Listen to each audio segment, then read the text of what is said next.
You seriously call that cramped place home? My brother laughed. That's pathetic. At your age, I'd be humiliated to tell anyone. Then my phone rang. I put it on speaker. Congratulations, Mr. Carter. The penthouse is officially yours. My mom slowly turned toward me. I've been lurking on here for a while, reading stories about family drama and thinking, yeah, that sounds about right. But I never thought I'd be posting one of my own. I guess it finally got bad enough. Or maybe good enough, depending on how you look at it. My name's Landon. I'm 34.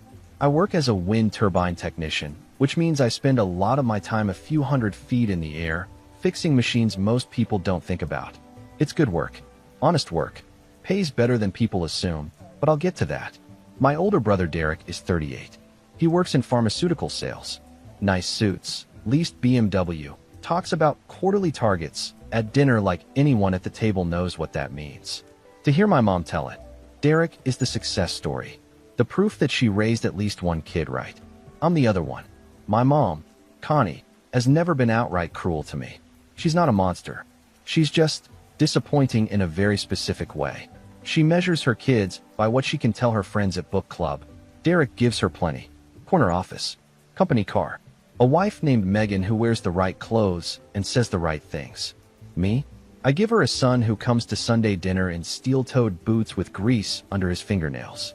My dad was a lineman for the power company for 31 years. Ray Carter. He climbed poles in ice storms. He came home smelling like ozone and diesel. And he was the best man I ever knew. He died 3 years ago. Heart attack on a Tuesday morning. No warning. Just gone. He left us a lake house up north. Beautiful property, right on the water. He and Uncle Pete built half the deck themselves. Dad left it to me and Derek equally, which at the time seemed straightforward. It wasn't. But I'll get to that too. Here's the thing about being the overlooked kid in a family like mine. You stop trying to impress them. And when you stop trying, something interesting happens. You start building for yourself. Quietly. Without anyone watching. I've been living in a one-bedroom apartment for the last 6 years. It's small. Clean. Close to the highway so I can get to job sites easily. Rent's cheap, which means almost everything I make goes into savings and investments. I'm not going to throw numbers around, but I'll say this. Wind turbine techs with my certifications and willingness to travel make a lot more than people think. And when you live like I do, that money stacks up fast. Nobody in my family knows this. Nobody's ever asked. So, 3 Sundays ago, Mom's house. The usual dinner. Derek and Megan pulled up in his BMW. I pulled up in my 2011 Tacoma. Derek was already in a mood, the kind where he needs to feel big, which usually means making someone else feel small. That someone is almost always me. We were sitting around the table. Mom had made pot roast. Uncle Pete was there too, which was unusual. He mostly avoids these dinners. He was quiet, eating, watching everything the way he always does. Pete's a retired electrician. Doesn't say much. Doesn't miss anything. Derek started in about halfway through the meal. So Landon, you still in that little shoebox apartment? I didn't look up from my plate. Yep. How long's it been now? 5 years. 6. He laughed and looked at Megan, who gave him a tight smile. She always does that. The smile that says please don't, but never actually says please don't. You seriously call that cramped place home? Derek leaned back in his chair, fork in hand, grinning. That's pathetic. At your age, I'd be humiliated to tell anyone. Mom didn't say anything. She just sort of nodded along, like Derek was making a reasonable observation. That's the part that always gets me. Not the insult. The silent agreement. I mean, you've got no garage, no yard, no guest room. What do you even do when someone visits? Nobody visits, I said. Pete snorted into his water glass. Derek ignored him. I'm serious, man. You're 34. Megan and I just redid our kitchen. Quartz countertops, custom cabinets. You should see it. What did that run us, babe? It was an investment, Megan said, which wasn't an answer. $42,000, Derek said anyway. But it adds value to the house. That's the difference between renting and owning. You're just throwing money away every month. I took a bite of pot roast. It was good. Mom can cook. I'll give her that. Your brother has a point, Landon. Mom said, and there it was. The tag team. You're not getting any younger. A nice home says something about a man. What does it say? I asked. That he's established. That he's serious about his future. I am serious about my future. Well, She glanced at Derek, then back at me. It doesn't look like it, honey. That's when my phone rang. I almost didn't answer it. I knew who it was, and I knew what they were going to say, because I'd been expecting the call for 2 weeks. The closing had been delayed twice due to some paperwork on the seller's end, and my realtor had texted me that morning saying it was finally done. I pulled my phone out, looked at the screen, and I made a decision in about 2 seconds that I'd been thinking about for years. I put it on speaker. Mr. Carter? A woman's voice, professional, bright. Yeah, I'm here. Congratulations. The penthouse is officially yours. Keys will be ready for pickup Monday morning. Welcome to the Ashford. The table went dead silent.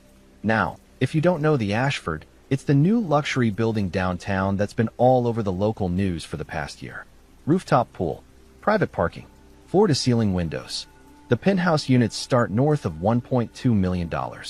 I thanked her, hung up, and put my phone back in my pocket. Nobody said anything for about 5 seconds. It felt longer. Derek's fork was frozen halfway to his mouth. Mom had her hand on her chest like she'd just seen a ghost. Uncle Pete was the only one who looked normal. He just kept eating. What? Derek said. Not a question. A statement. Like his brain had stalled. The Ashford, Mom whispered. Landon, that's... How did you? Been saving, I said. For a while. Derek set his fork down. You bought the penthouse at the Ashford. Yeah. With what money? I looked at him. Really looked at him, for the first time in a long time. My money, Derek. The room stayed quiet. Mom was staring at me like she was trying to recalculate everything she thought she knew. Derek's jaw was working, but nothing was coming out. Megan was looking at the table. Uncle Pete reached for the salt. Good pot roast, Connie, he said. I should have felt satisfied. And part of me did. But there was something else under it, something I hadn't expected. Because about a week before that dinner, Uncle Pete had called me with some information. Information about Derek and the lake house. And what he told me changed everything. But I'll get to that in the next part. So if you read the first part, you know how the dinner ended. Me, the penthouse, Derek's face doing that thing where it looks like he's trying to solve a math problem he doesn't have the formula for. After the call, the rest of the meal was awkward in a way that almost made me feel bad. Almost. Mom kept trying to steer the conversation back to normal, asking about weather and neighbors, and whether anyone had tried the new Italian place on 5th Street. Nobody bit. Derek barely spoke for the rest of the night, which might be a personal record. When I was leaving, Mom walked me to my truck. She had that look she gets when she's about to say something she thinks is wise. Landon, I just want you to know, I'm proud of you. Thanks, Mom. I always knew you'd figure things out eventually. I didn't say anything to that, because we both knew it wasn't true. But the thing about my mom is she rewrites history in real time. She's already telling herself a version of the past where she always believed in me. By next week, she'll have convinced herself she told her book club friends years ago that Landon was going to surprise everyone. I drove home to my shoebox apartment, sat on the couch, and thought about what Uncle Pete had told me the week before. Here's the backstory. When Dad died, the lake house went to me and Derek 50-50. Clean split, right there in the will. Dad's attorney handled the estate, and there was no mortgage on the property. Dad had paid it off years ago. The understanding, the family understanding, was that we'd keep it as a shared property. Go up there for weekends, holidays, maybe rent it out in the summers. Derek and I hadn't formalized anything legal, which was my mistake. We just shook on it like Dad would have. About 2 months ago, Uncle Pete called me on a Tuesday night. Pete doesn't call unless it matters. You been up to the lake house recently? He asked. Not since fall. What? I drove past it last weekend. There's a real estate sign in the yard. That caught me off guard. A for sale sign. Not exactly. Some kind of appraisal company. I wrote down the name. Lakeside Property Assessments. I didn't know what to make of it. So I did what I always do when something doesn't add up. I started digging. It took me about 3 days. A few phone calls. A records search at the county clerk's office. And what I found made my chest tight in a way I hadn't felt since Dad's funeral. Derek had taken a home equity line of credit against the lake house. $140,000. Let me say that again, because I had to read it twice myself. My brother borrowed $140,000 against a property he only half owned, without telling me, without my signature, and somehow got it approved. I called Pete back. How is that even possible? I asked. I'm on the deed. They can't just let him borrow against it. Pete was quiet for a second. You on the deed, or are you on the will? And that's when it clicked. Dad's will said the property went to both of us. But the deed had never been updated. It still had Dad's name on it. And when the estate went through probate, the executor, Derek's buddy from college who happened to be a real estate attorney, had transferred the deed into Derek's name only. I checked. Pete was right. According to the county, Derek Carter was the sole owner of that lake house. Now, I want to be clear about something. I'm not a lawyer. I didn't know at that point exactly what my legal options were. But I knew enough to know that what Derek did wasn't just shady. It was fraud. The will was clear. The probate records were clear. Someone along the way made a decision to cut me out, and the simplest explanation was that Derek and his attorney friend made it happen on purpose. The question was what to do about it. My first instinct was to call Derek and confront him. Just lay it out. I know what you did. Give me my half. We're done. But I've known my brother for 34 years. I know how he operates. If I came at him head on, he'd deny it, twist it, get mom involved, and suddenly I'd be the one tearing the family apart over a misunderstanding.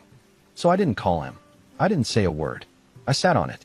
The Sunday dinner with the Penthouse reveal happened a week later, and I noticed something during that dinner that I might have missed if I hadn't already been paying attention.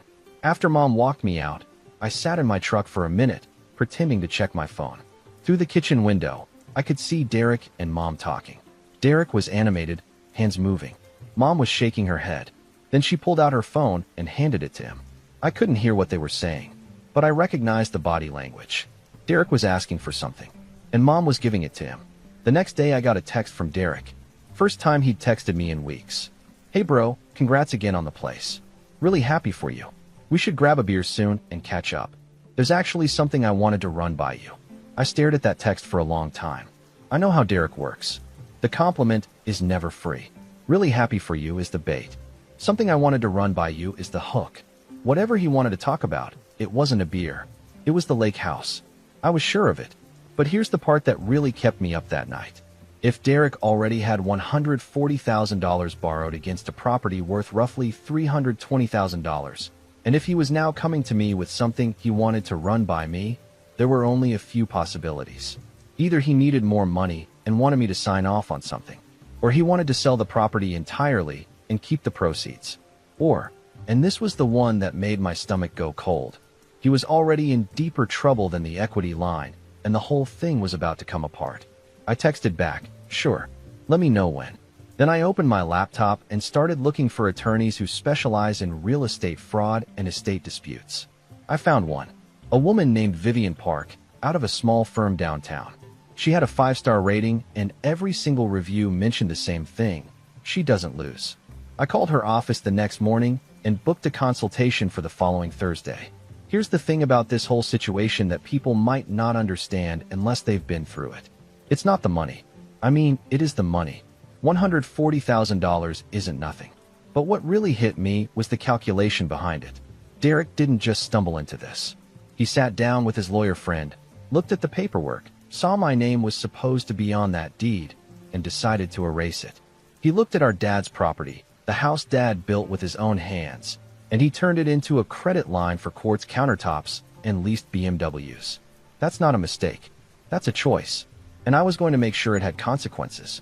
But first, I had a beer to drink with my brother, and I needed to hear exactly what he was going to run by me. Thursday came, and I sat across from Vivian Park in her office downtown. Small firm, but the office was sharp. Clean desk, no clutter. She had reading glasses pushed up on her head and a legal pad in front of her that she hadn't written on yet. I laid it all out. Dad's will, the probate, the deed transfer, Derek's buddy acting as executor, the home equity line, the appraisal company sign Pete had spotted. All of it. She listened without interrupting. When I finished, she took the glasses off her head and set them on the desk. How much documentation do you have? I've got the will, probate filing from the county, the deed transfer record showing it went into Derek's name only, and the HELIC documents, which I pulled from public records. You got all of this yourself? County clerk's office and some phone calls. She almost smiled. Okay, here's what you're looking at. The will is unambiguous. You were entitled to 50% of that property.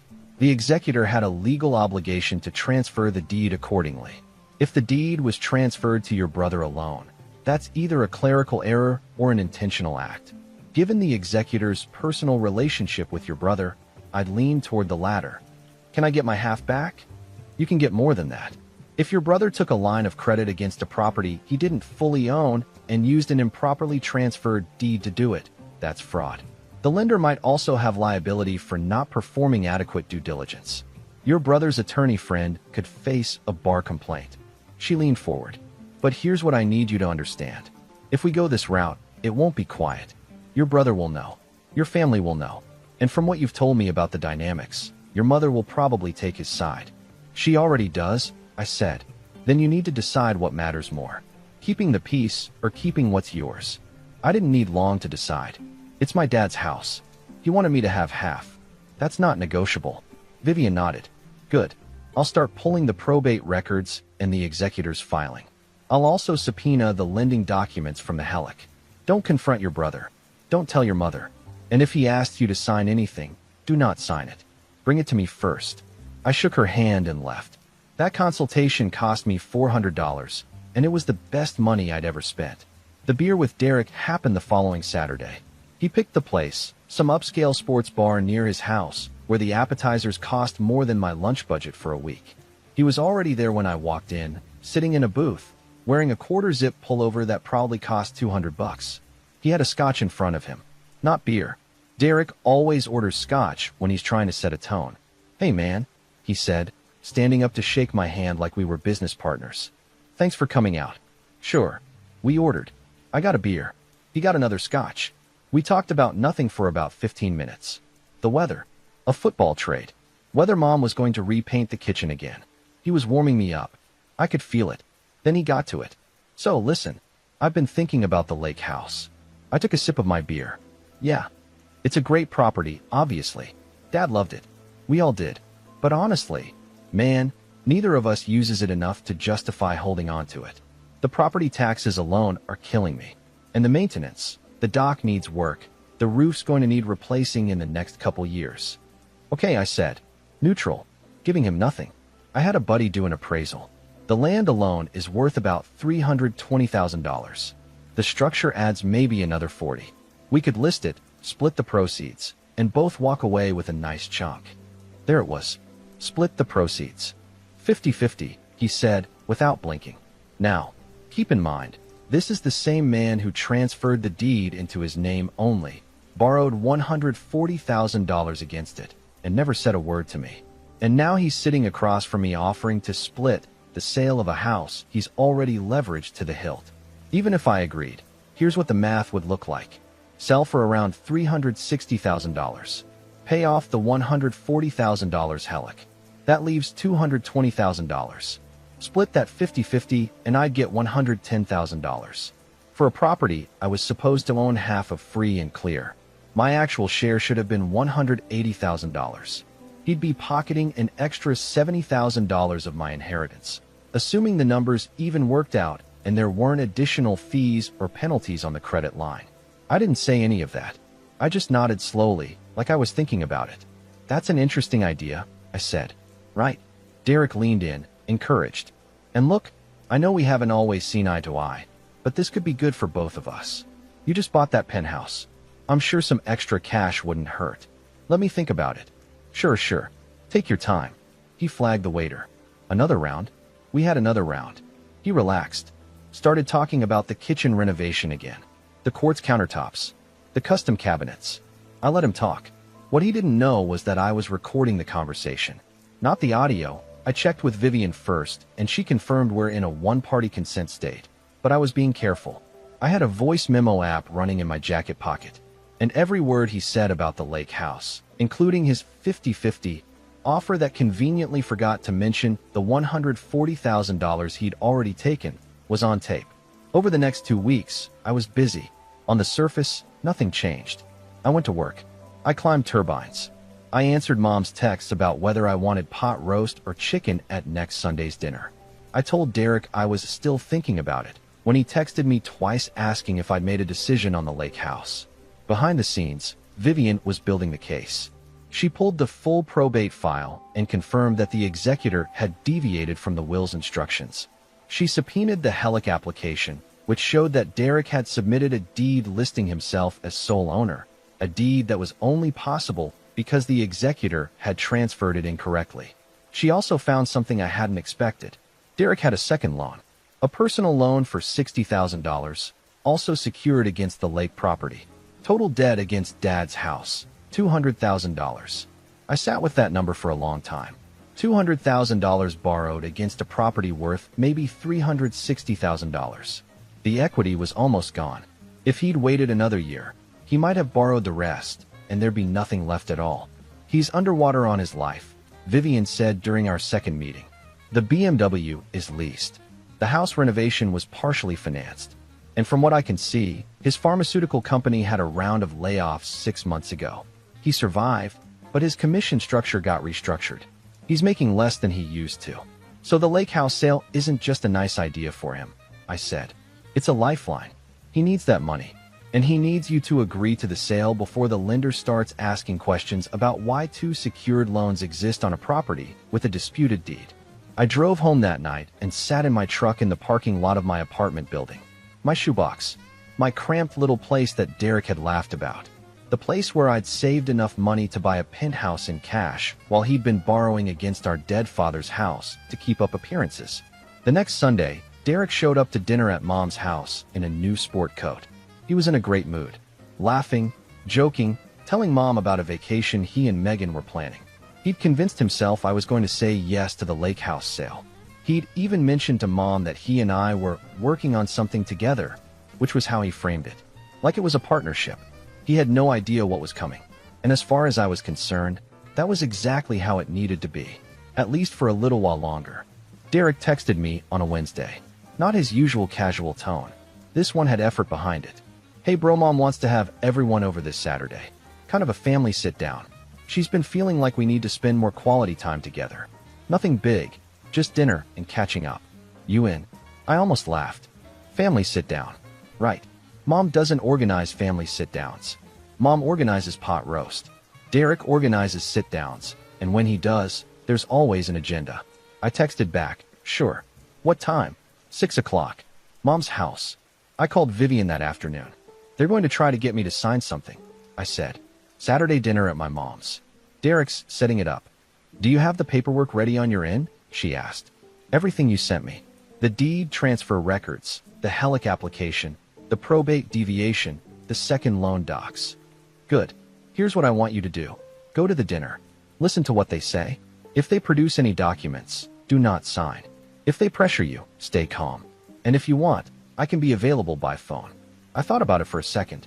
Actually, I said, what if you just came? There was a pause. To your mother's house? If it's going to go the way I think it's going to go, I'd rather have you there in person.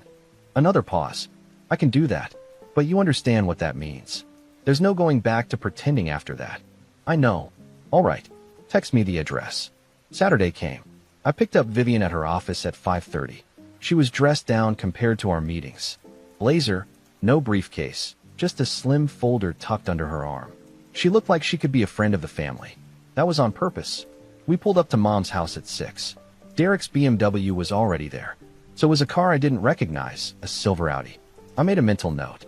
Mom answered the door. She looked surprised to see someone with me. Landon, who's your friend? This is Vivian. She's a colleague. Mom hesitated, then smiled. Well, come in, come in. The more the merrier. The living room was set up differently than usual. The dining table had been pushed to the side. The chairs were arranged in a loose circle, like a support group. Derek was sitting on the couch with Megan. And in the armchair by the window was a man I'd never met. Mid-40s, khakis, open-collar shirt. He stood up when we walked in. Landon, this is Craig Palmer, Derek said. He's a financial advisor. I thought it'd be good to have someone here who can help us think through some options. A financial advisor. At a family dinner. I looked at Uncle Pete, who was sitting in the corner chair by the bookshelf. He raised his eyebrows at me. Just slightly. Just enough. Great, I said. Vivian's an attorney. Specializes in real estate and estate disputes.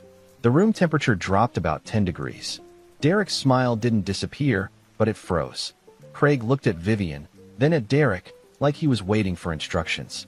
Mom sat down slowly. Landon, Mom said carefully. This is a family conversation. I'm not sure we need lawyers involved. I'm not sure we needed a financial advisor involved either, I said. But here we are. Derek recovered fast. He always does. Look, this isn't adversarial. Craig's just here to help us understand the numbers if we decide to do something with the lake property. That's all. Sounds good, I said. I sat down. Vivian sat next to me. She hadn't said a word yet. Derek launched into his pitch. It was polished, I'll give him that. He talked about the property taxes, the maintenance costs, the dock repairs. He had a folder with printed comps showing what similar lakefront properties had sold for in the area.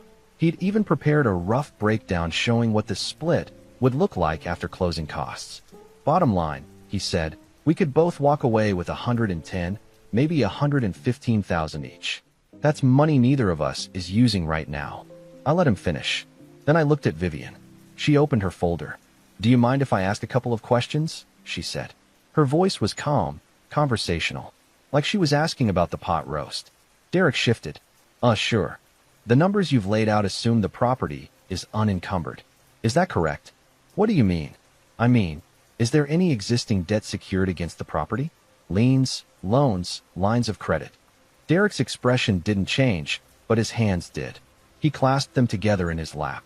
I mean, there might be some small outstanding items. Nothing major. Vivian pulled out a sheet of paper. According to records filed with the county, there is a home equity line of credit in the amount of $140,000, opened 14 months ago, secured against this property.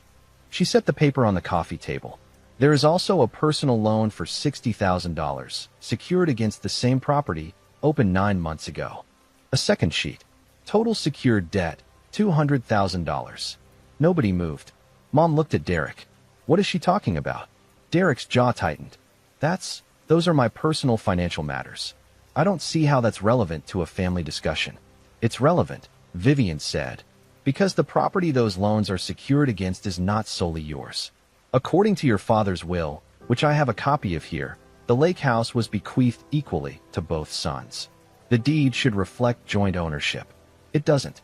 It was transferred to you alone during probate by an executor who was your personal associate. She placed a third document on the table. The will. Dad's signature at the bottom. I'd looked at that signature 100 times. It still looked like him. Craig, the financial advisor, quietly closed his own folder. He looked like a man who'd just realized he'd walked into the wrong room. Mom was staring at the papers on the coffee table. Derek, you told me Landon agreed to put the house in your name. And there it was. The thing I hadn't expected. Mom knew the deed was wrong. She'd known this whole time. She just thought I'd agreed to it. I never agreed to anything, I said. Nobody asked me. Nobody told me. Derek stood up. Okay, hold on. This is getting blown way out of proportion. The deed transfer was a clerical thing. It was supposed to be temporary. I was going to fix it. When? Vivian asked. When the time was right. Before or after you borrowed $200,000 against the property? The room was silent. Pete hadn't moved. Megan was looking at the floor. Craig was studying the ceiling. And Derek was standing in the middle of his mother's living room with the expression of a man who'd just heard his engine seize. Mom turned to me. Landon, I swear, I didn't know about the loans. I believed her. About the loans, anyway. Here's what's going to happen, Vivian said. She was still sitting, still calm. My client is entitled to 50% ownership of this property per the terms of the will. The improper deed transfer will be challenged and corrected. The secured debt's your client. She glanced at Craig, who put his hands up like he was being robbed. Or rather, your brother, took out against the property were done without the co-owner's consent and may constitute fraud. Derek pointed at me. You're really going to do this? You're going to bring a lawyer to Mom's house and blow up the family over a piece of property? I stood up.